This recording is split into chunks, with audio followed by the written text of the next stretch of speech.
Bet on Bears fans, another edition of the Chicago Bears podcast coming your way. Pat, the designer, Courtney Cronin here at Hallis Hall. Courtney, we just got an opportunity to not only hear from all of the coaches on this staff outside of Ben Johnson, but also to hear some promising news from the locker room session today. Got to talk about that and have a conversation on where this team needs to improve, especially offensively, heading into this Detroit matchup. All that more in today's episode of the Chicago Bears podcast. Hit that like button, subscribe to the page, leave a 5-star review. Y'all know what to do as always. Today's episode brought to you by the Advantage Dealer Group. Find your next Chevy, Toyota, or Acura and drive off in under 60 minutes so they'll make your first car payment. Also brought to you by the Hard Rock Casino in Northern Indiana. Las Vegas style gaming, just 30 minutes from Soldier Field, exit 6, I-80, 94.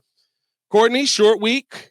Are you back adjusted to regular sleep schedule, or are you like me that had to teach yourself to stay up till 2:30 in the morning? Those night games are tough. And, for this team going into a division game, back-to-back weeks, 0-2 does not bode well for any team trying to make the playoffs, as we know from realignment in 2002. No team has done that. So it's about as must-win as it gets for either team. Obviously, one team had, higher playoff expectations, has higher playoff expectations in the Detroit Lions. But, I don't think the Bears right now, given where they want to go this year to show improvement, a win here, whether they make the playoffs or not, goes a very long way to show that they can contend with good teams. And this is a good team in Detroit. I know that it didn't look like it week one against the Green Bay Packers. There's a lot of change that's going on up there with the offensive line, with the coaching staff, with the play calling.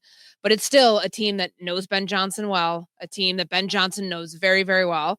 And I think the chess match is going to be really interesting to see what they do, what Kelvin Shepherd does, who obviously probably had an opportunity in times in practice. If Aaron Glenn would have given him an opportunity to maybe, call practice against Ben Johnson's offense, all those things. I'm really curious to see how he tries to attack somebody that for the last 3 years he was a part of the same coaching staff with. So it should be interesting. No, 100%. And listen, Dan Campbell, he came out this week confident.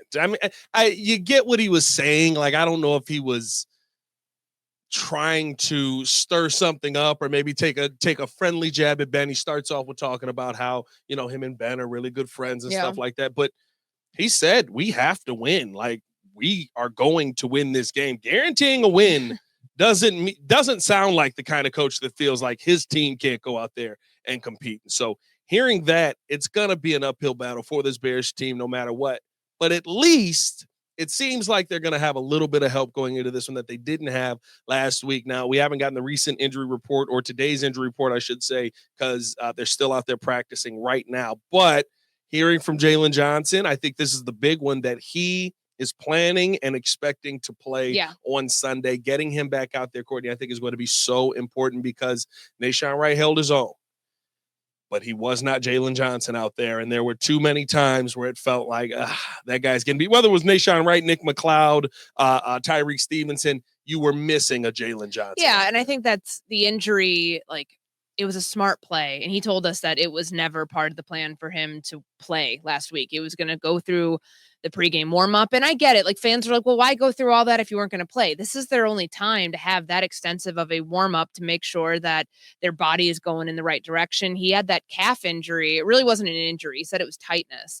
So it was because he was overcompensating for his groin. That pops up. That probably pulls him back a little bit. Yeah. But I thought that the way that he explained what he had to do last week to where he feels like he's good to go this week is a step in the right direction for a player who, is needed on the back end of that defense. And heck, if they could get TJ Edwards back too, Kyler Gordon, 2 injuries that we've been tracking, 2 injuries that are certainly, with Kyler being DNP on Wednesday, TJ working his way back too, went through an extensive workout at Soldier Field on Monday. Against this team that likes to run the ball very effectively and very creatively, and with 2 different backs who are probably the best that they're going to see the first month of the season. And then on top of that, you've got a lot of receivers you have to contain in the passing game. Having your defense at full strength is it's a pretty basic thing to think that that's going to be a necessary item that they have to have this week. 100%. And I mean, listen, a new name to this defense that I think is very impactful that we saw pop up on the injury report, maybe a little bit of concern in Grady Jarrett. Yeah, the knee injury. That was a shocking one for us. I think that when you look at, the impact that the defensive line had through the first 3 quarters of that game, 3.5 quarters almost of that game, it truly felt like, you were getting the pressure from the interior that was allowing guys like Dio Odengbo to go out there and dominate in the manner that he did. Any update, anything that you've heard or seen from Grady Jarrett that maybe the fans will feel a little bit better about him, or is it still a little guarded right now till we find out? He didn't practice on Wednesday, which is, it's a knee injury. I didn't see him wearing anything, any sort of appendage on his knee when I saw him in the building earlier, but, you hear knee injury. This is somebody who, and we, again, not speculating what it is, but you hear knee injury. This is a player who tore his ACL a couple of years ago. I think that you don't even mess with it if it's like anything close to, putting yourself at risk there. But obviously, he had a good game the other night. I think that the interior pressure, the way that Dennis Allen was able to rotate his defensive linemen, allowed someone like Dio to have a great game, allowed Montez Sweat to be effective when he needed to be. That one I would definitely keep an eye because he wasn't out there when we were watching practice earlier, so not great. Like we don't get to see the full thing. We basically get to see stretch and then a little bit of individuals. But didn't see him if he's not out there now, he's not going to be coming back later. So 2 days in a row, DNP does not sound good for a Sunday game. Yeah, and hopefully they'll be able to get him back because that, like you said, the importance of the interior of that line. Did see Shamar Turner putting pads on, which was very good to see. He wasn't on the injury report this week. He was a scratch last week. And I think that the big name that a lot of Bears fans have been concerned about, of course, outside of Jaylon Johnson, was DJ Moore after that game. Took a shot, went down, got back up, got back into the huddle, but then I don't know if you saw the snapshot going around Twitter, but it was him after everybody was huddled up at the end of the game, shaking hands on the sideline. So he was down. Sounds like DJ, though, feels like he's going to be ready to go for it. So what he's listed with on the injury report is oblique and what's the other part of the injury? Oblique and groin. So he got rocked, and he said that then when you saw him standing on the field after he got injured, then he kind of crouches down. He said he couldn't breathe. To be able to get yourself back up to then go out of the game for one play, come back in the game for the final play. There's a level of toughness in that I don't think most people understand and need to appreciate about a player who is going to put himself out there after that. It was not a great situation for him and Caleb Williams to be, him on the receiving end of a play that got him hurt, and Caleb got rocked there too. But it does. I have a hard time believing that DJ won't play. He was a full participant in practice on Wednesday. He was out there today. He's moving around. He didn't seem to have any sort of. I'm sure he's dealing with pain, but the residual effects when we're watching him during stretch, when we're watching him during individual, didn't look like there was much holding him back. Yeah, and so hopefully we have a team that's a little closer to full go. Going to be interesting to see what ends up happening with Kyler Gordon. I didn't see Kyler out there. Did you see Kyler out there? I didn't see Kyler out there, so I would assume he's going to be a DNP as well. But listen. Here's the tough part about this, but the part that J-Mac has said multiple times on this podcast, Courtney, and I think it does play into kind of this conversation of the injury bug that the Bears are dealing with right now. When he went from Dick Duron to Lovie Smith, Brian Urlacher had a hamstring. Olin Kreutz had a hamstring. I think J-Mac had a hamstring, and Lance had a back. There were all of these things that were popping up that were issues because you were being asked to do more, to run more. The preparation on the game is different. And so I truly wonder if that's what we're getting here, where Ben Johnson is asking these guys to do more than maybe Matt Eberflus did. And early on in the season, you're going to see a team that's a little bit banged up here. And now heading into Detroit, you're trying to get guys back as quickly as possible, but you got to be careful with those soft tissue things. Yeah, especially when some of them popped up during camp. I mean, Kyler's popped up during camp, and then he had some sort of setback on Sunday. He shows up, he tells the training staff, I don't feel right. They hold him out of the game, and now he's not practicing. The lingering effects of these things can be weeks. I mean, it took Jaylon Johnson. He had a soft tissue injury. And granted, he didn't sustain it during training camp, but it was off-season training that kept him out for all of training camp, kept him out of week 1. TJ Edwards got hurt on the cut down day. Yep. So 2.5 weeks ago now. It's not great when you have lingering effects of things that happened in August bothering you and hurting your roster in September. But like, I don't know if there's much you can do about it at this point other than hope that the depth that you have behind those positions is going to be enough, because this is, again, another obviously different caliber of quarterback. You've got Jared Goff, who is a seasoned vet in this league. He's thrown for 4,000 yards the last 3 seasons. It's different than JJ McCarthy. And JJ looked not great. He looked rattled. Kevin Byard used that word for the first 3 quarters of that game until he didn't.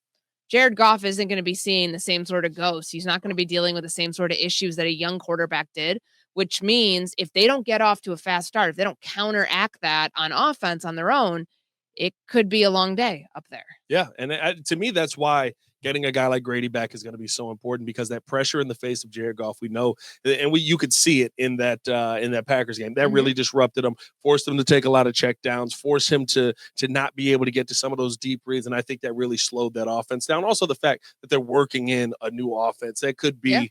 Yeah. I love that DA today was like, it's still kind of the same offense. They're pretty much running the football the same. Their fronts are the same. Same players and stuff like that. And I don't think it's the same offense. I think that was when I watched it, I was like, if that's the same offense, they're running it in slow motion. Yeah. Like it was very slow. And so hopefully that's to advantage Bears. But as we head into this week, hit that like button, subscribe to the page, leave a 5-star review. Y'all know what to do. Your roof's got more layers than the Conspiracy Podcast. Is that a sandwich wrapper? Ah, yes. Vintage 1988. It really builds character. Avondale Roofing. Inspect smarter, dig deeper, and get to the core of your roof's health. A lot of the adjustments, we talked with Declan Doyle today, a lot of the adjustments that have to be made in this game. And he talked about Caleb Williams and how, some of the off-platform throws are still there, but when he's in structure, he's got to have the footwork right. And he's got to be able to deliver that football on time.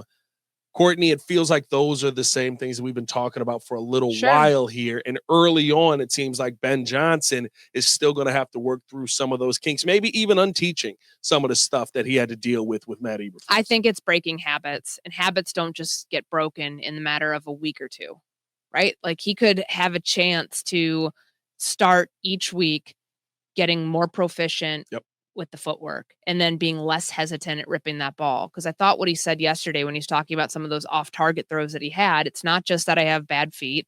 Sometimes the feet's great. Sometimes I'm seeing things correctly. I'm too hesitant to let it rip though. That's a habit. That's a mental thing. That's you. That's trusting what your eyes are seeing and trusting that your receiver can go make a play on a ball.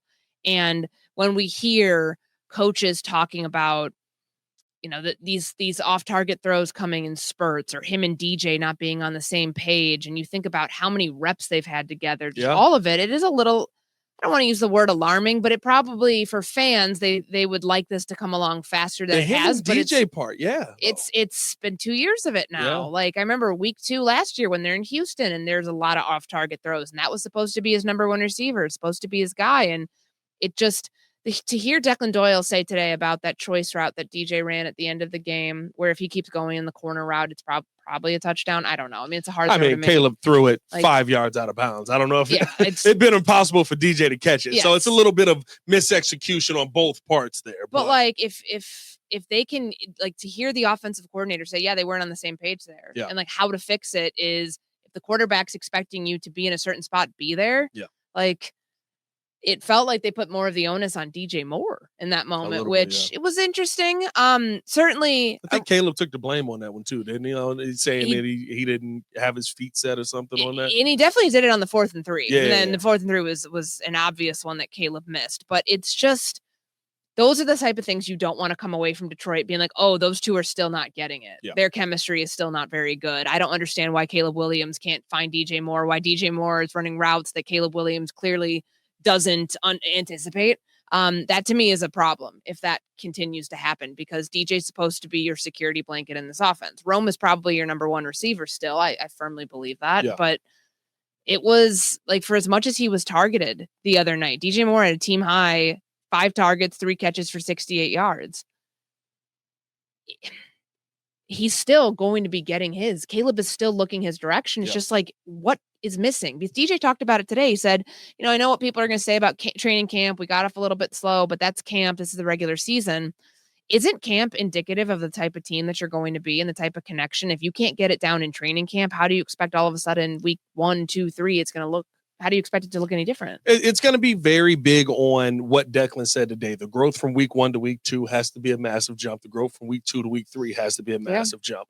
Only thing, and I know very different quarterbacks, we've got more of a history of success with that, but how Joe Burrow looked in week 1, they're trying everything to get this team off the ground quicker, right? They're playing him in preseason. They're not playing him in preseason. He's throwing more in camp. He's not throwing as much as camp. They're literally trying everything in the first 4 weeks of the season, still are very disjointed. Sure. And it just feels like that's kind of what the NFL has become. For sure. Unfortunately, like, I don't know if you were like me, Courtney, and you were working, so maybe not, but I came away from the first week of football watching all those games. I was like, wow, I'm so glad football was back. That was terrible. Yeah, I mean, outside of like Bills, Ravens, that was an amazing game. Jet Steelers was a great game. But like the Bengals aren't going to win games by scoring 17 points. I think everybody's offense. Look at the Chiefs' offense. Yeah. And they were dealing with some injuries, but like everybody's offense looks like it's still trying to get figured out. The Bears are no different. Just because they're learning a brand new offense and it might be taking them a little bit longer to get to running a full sprint with that. It still could look like this for the first month of the season across the board, because everybody in the month of September is working out kinks here. But like little things like this, the chemistry issues that if your coaching staff is pointing it out, that's not just a now problem. That's not just a training camp problem. That was a problem a year ago that you're like, is there something still about the two of them and DJ's body language, not like bad body language, but body language when he's running a route that Caleb isn't understanding? Or is DJ improvising too much on specific routes when he's given a choice route? And that he was told that was not a designed run, or that's what Declan Doyle told us today. It was something that he, went about that way and they weren't on the same page. Now, how do you fix that? You end up, either throwing your hand up when the quarterback, like if you're open, put your hand up. Like tell the quarterback. So, and obviously, like that's not going to happen more times than not. But if you can get space, which we know DJ can, we know he can separate, we know he can yards after the catch, the whole thing.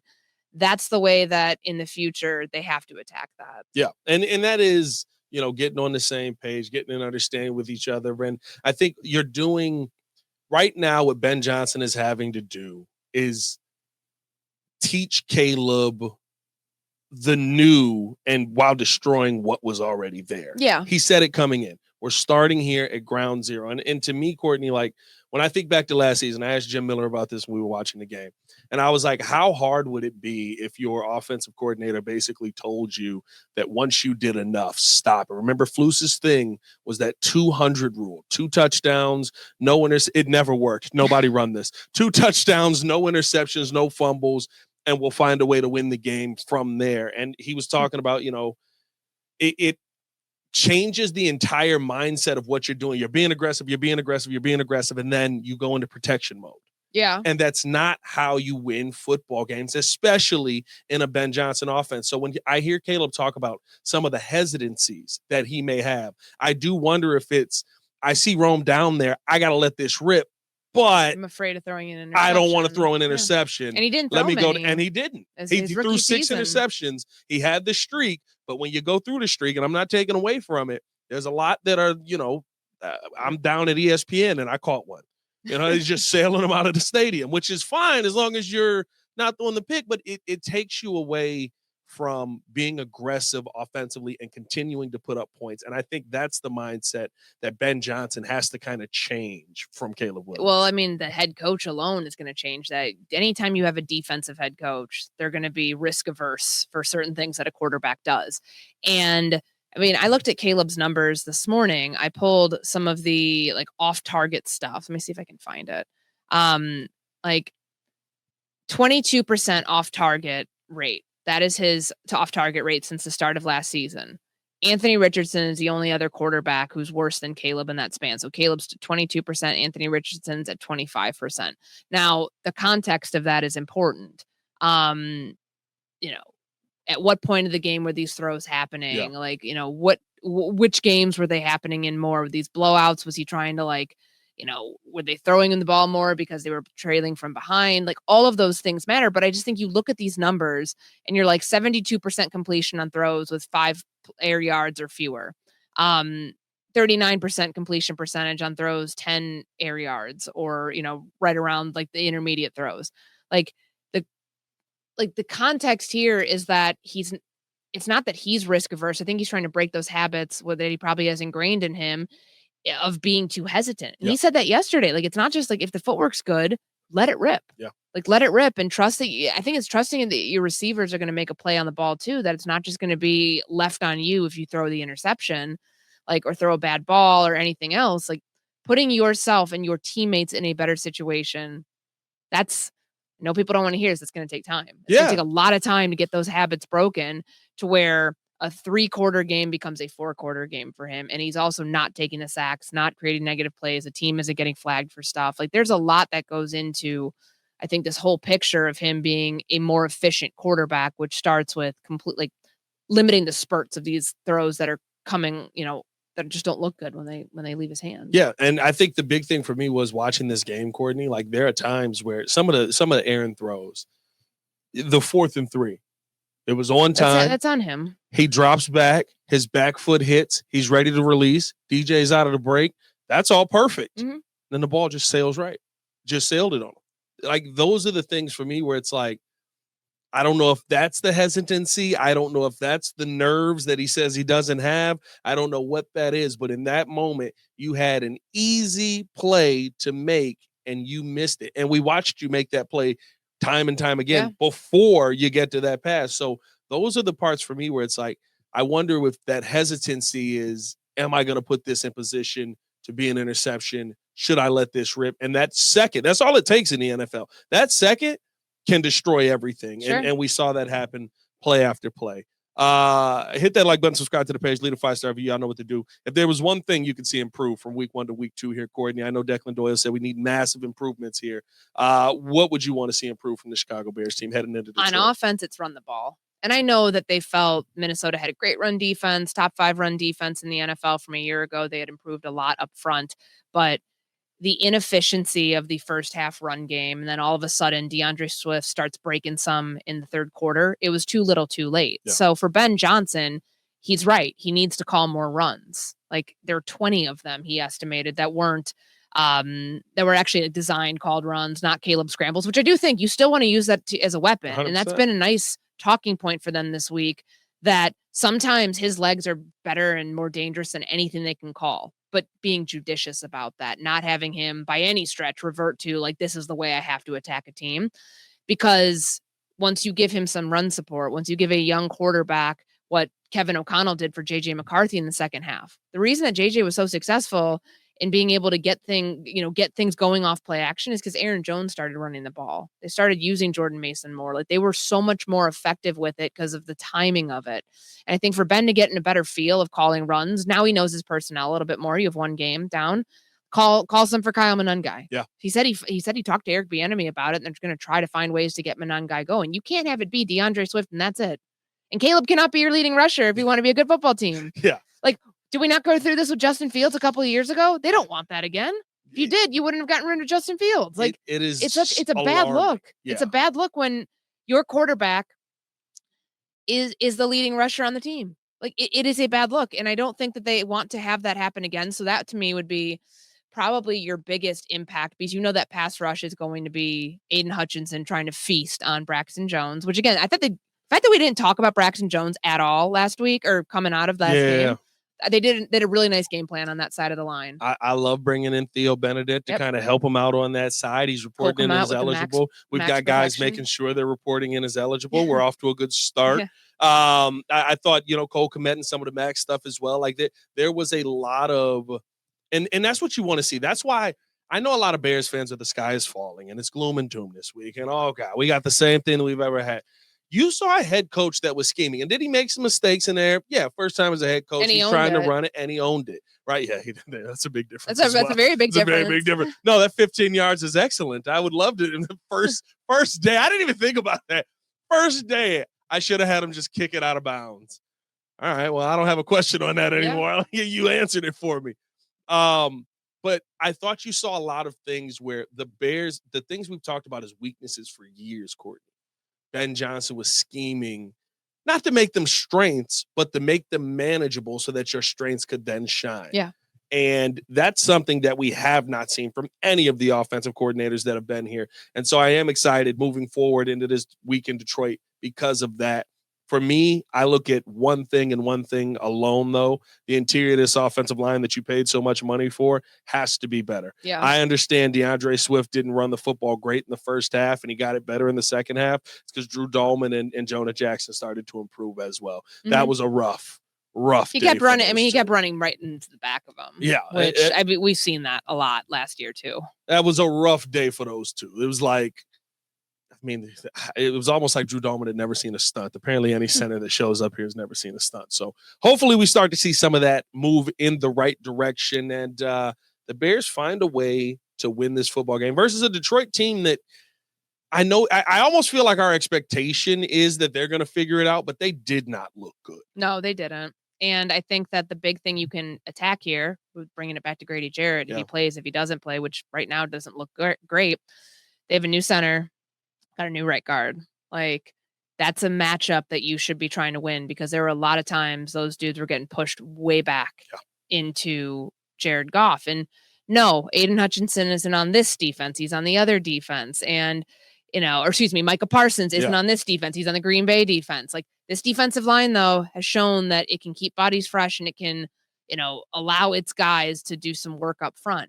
Take advantage of a weaker offensive line, which I still think Detroit's got a pretty good offensive line, but they're trying to figure it out. The run game is trying to figure it out in Detroit. I would imagine that that's where the defense can make its bread and butter this week, or make its hay, if that's the right word.